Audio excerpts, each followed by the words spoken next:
10వ తరగతి English medium విద్యార్థులకి ఈరోజు మనం వెన్ డయాగ్రామ్స్ గురించి పరిచయం చేసుకుందాం. ఈ వెన్ డయాగ్రామ్స్ అనేవి సమితులకు సంబంధించినటువంటి సంబంధాలని సూచిస్తాయి. ఇక్కడ మనం గమనిస్తే a Venn diagram is a diagram that shows all possible logical relations between a finite collection of different sets. These diagrams depict elements as points in the plane and sets as regions inside closed curves. A Venn diagram consists of multiple overlapping closed curves, usually circles, each representing a set.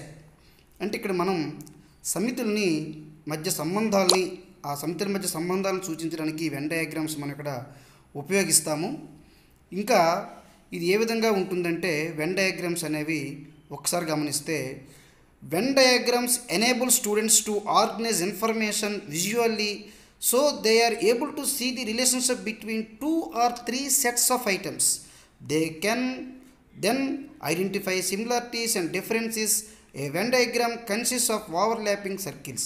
ఇక్కడ మనం Venn diagram చూడగానే రెండు సమితుల మధ్యటువంటి సంబంధాలని చాలా సులభంగా మనం వాటిని మనం అర్థం చేసుకోవడానికి అర్థం చేసుకోవడానికి ఉపయోగపడుతుంది. రెండు సమితులు లేదా మూడు సమితుల మధ్య ఉన్నటువంటి సంబంధాలని ఈ వెన్ డయాగ్రామ్స్ ద్వారా సులభంగా మనం వివరించడానికి అవకాశం ఉంది కాబట్టి వీటిని మనం ఉపయోగిస్తూ ఉంటాం. వెన్ డయాగ్రామ్స్ని కనుగొన్నటువంటి ఈ శాస్త్రవేత్త జాన్ వెన్ అనేటువంటి ఆయన కనుగొన్నారు.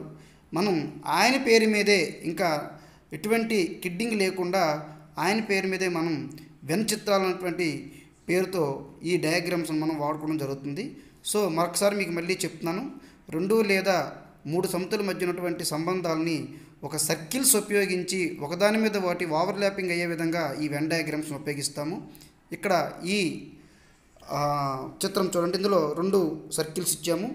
పైన రెక్టాంగిల్ ఉంది. ఒక సర్కిల్ని ఏ అన్నాము, ఇంకో సర్కిల్ని బి అన్నాము. ఇక్కడ 2 సమితులు, ఏ అనేది ఒక సమితి, బి అనేది ఒక సమితిని సూచిస్తుంది. ఈ డయాగ్రామ్ చూడండి, ఇక్కడ 3 సర్కిల్స్ ఉన్నాయి. ఆ మొత్తము మొదటి సర్కిల్ ఏ, రెండవ సర్కిల్ బి, మూడవ సర్కిల్ సి. సో ఇక్కడ 3 సమితులను కూడా 3 సర్కిల్స్లో చూపించాము. విశ్వ సమితి అనేది అక్కడ మ్యూతో సూచించాము. అది దీర్ఘచతురస్రాకారంలో మొత్తం అన్ని చూపించడం జరుగుతుంది. ఇక్కడ ఒక ఉదాహరణ ఇచ్చాను చూడండి.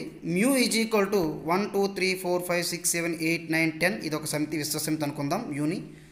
ఏ ఈజ్ ఈక్వల్ టు 2 4 6 8 10 అని మనం తీసుకుందాం.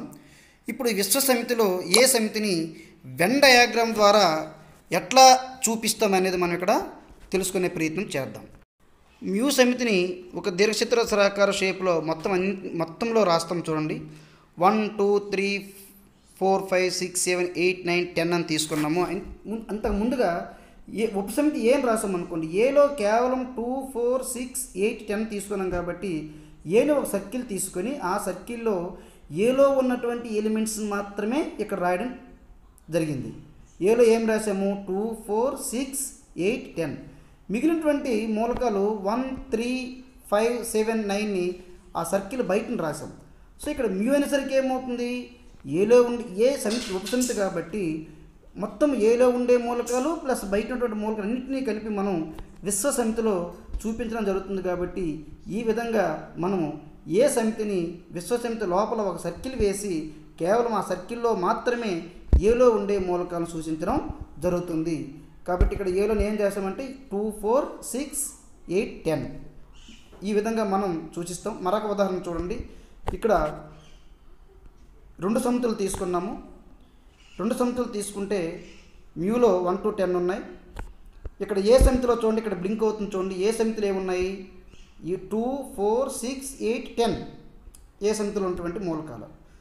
మరి బి సమితిలో ఏమున్నాయి, 4 6, అక్కడ చూడండి 4 6 మాత్రమే ఉన్నాయి.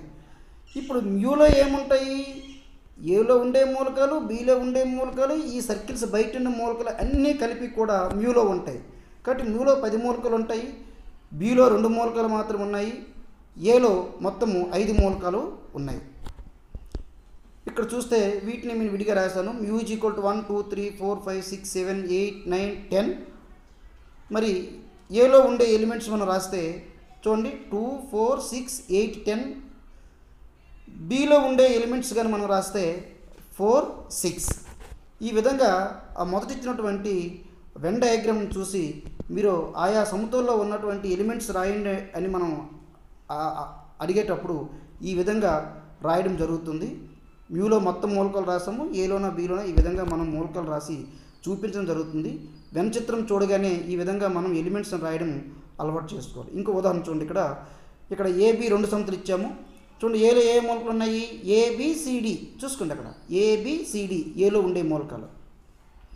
బీకి వచ్చేసరికి బీలో ఏ ఎలిమెంట్స్ ఉన్నాయి, సిడిఈఎఫ్ సిడిఈఎఫ్ మాత్రమే బీలో ఉన్నాయి. మరి మ్యూలో ఏముంటాయంటే ఇందులో ఏలో ఉండేవి బీలో ఉండేవి కలిపి మనం రాస్తాము. ఇక్కడ సిడి రెండిట్లో ఉన్నాయి కాబట్టి వాటి మధ్యలో రాసాము. ఈ విధంగా మ్యూలో ఉండే ఎలిమెంట్స్ అనేసరికి ఏబిసిడిఈఎఫ్ మ్యూలో ఉన్నాయి. ఇది మాత్రం మీరు గుర్తుంచుకోండి. మరో ఉదాహరణ చూడండి, ఇక్కడ ఏబి రెండు సమతులు తీసుకున్నాము, 2 సెట్స్. ఇందులో ఏలో ఉండే ఎలిమెంట్స్ 1 2 3 1 2 3 మాత్రమే ఏ సెట్లో ఉన్నాయి.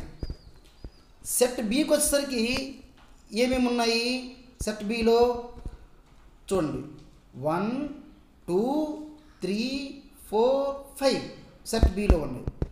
మరి మ్యూలో కూడా ఏముంటాయి, 1 2 3 4 5 మాత్రం మ్యూలో ఉంటాయి. ఈ మొత్తం 5 ఎలిమెంట్స్ కూడా మ్యూలో ఉంటాయని చెప్పేసి ఇక్కడ మనం అర్థం చేసుకోవచ్చు. So A is equal to 1 2 3, B is equal to 1 2 3 4 5.